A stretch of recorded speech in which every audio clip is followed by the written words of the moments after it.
లతా పిచ్చుక తన కూతురు చిన్ను పిచ్చుక వాళ్ళింట్లో చాలా ప్రశాంతంగా ఉంటాయి.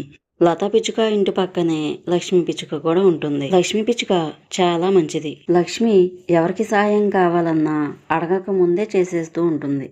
ఆ ఊరికి రవిగ్రద్ద పెద్ద మనిషిగా ఉంటాడు. రవిగ్రద్ద చాలా క్రూరంగా ఉంటాడు.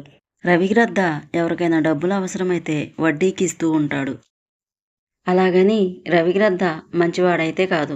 రవిగ్రద్ద దగ్గర వడ్డీకి డబ్బులు తీసుకుంటే ప్రాణాలు పోగొట్టుకున్నట్టే. అంతేకాకుండా ఆ పక్షుల్ని కాల్చుకొని తినేస్తూ ఉంటుంది.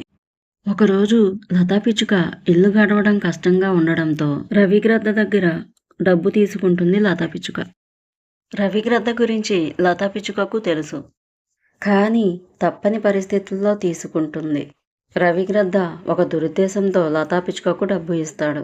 లతా పిచ్చుక ఇల్లు రవిగ్రద్దకు బాగా నచ్చింది.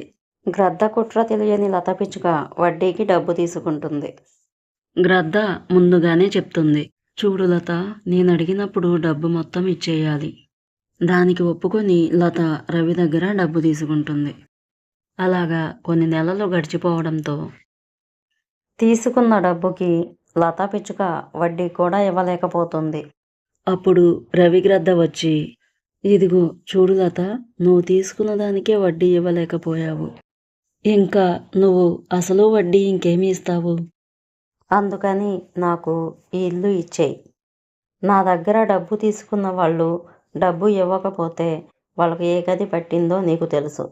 నాకు డబ్బు ఇవ్వకపోతే చాలా ప్రాణాలు తీసేశాను. నువ్వు నాకు ఒక లెక్క కాదు.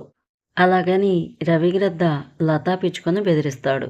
లతా పిచ్చుక ఒక అవకాశం ఇవ్వమని ఏడుస్తూ బతిమిలాడింది.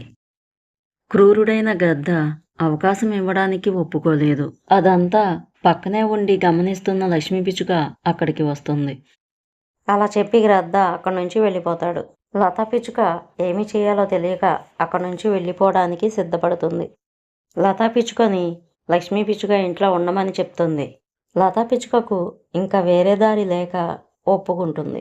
లతా పిచ్చుక, చిన్ను పిచ్చుక అలా లక్ష్మీ పిచ్చుక ఇంట్లో ఉంటారు. వాళ్ళు మంచి స్నేహితులు అవుతారు. ఇలా కొంతకాలం జరిగిపోతుంది. ఒకరోజు వరద వచ్చి లతా పిచ్చుక ఇల్లు నీళ్ళల్లో మునిగి రవిగ్రద్ద చనిపోతుంది. ఫ్రెండ్స్, ఈ స్టోరీ కనుక నచ్చితే నా ఛానల్ని సబ్స్క్రైబ్ చేయండి, షేర్ చేయండి, లైక్ చేయండి. Thank you.